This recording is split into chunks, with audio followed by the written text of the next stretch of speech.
Drone Harmony macht Softwarelösungen für Unternehmen, damit sie ihre Drohneninspektionen autonom und sicher durchführen können. Es geht darum, dass wir das Kern auf Drohnen bringen, damit die Drohnen autonom und sicher fliegen können. Wir sind eigentlich gleichzeitig ein Kameramann und ein Pilot, damit die Fotos, die man braucht, in die Inspektionen nachher perfekt und sicher herkommen.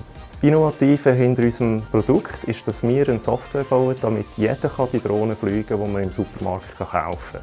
Wir machen das, indem wir eigentlich Algorithmen und Mathematik einsetzen und im 3D, in Visualisierung, das nachher eigentlich rechnet für dich, wo das die Drohne durchfliegen soll, wo sie Fotos machen. Und du machst eigentlich nichts anderes als zuschauen und Kaffee trinken. Also der Innovationspark ist für uns eine geniale Lösung. Wir haben tolle Räumlichkeiten hier, wir haben Infrastruktur, Logistik, wo wir zugreifen können. Wir teilen das mit den anderen Startups und das bringt mich auch zum zweiten Vorteil. Wir haben einen Austausch mit diesen Startups. Man ist inspiriert, man fühlt sich unter Peers. Wir freuen uns gleichzeitig auch, dass wir bald in einen Innovationspark in Dübendorf umziehen können, wo auch Testzeiten für unsere Drohnen bereitgestellt sind und wir können eigentlich neben dem Arbeitsplatz testen.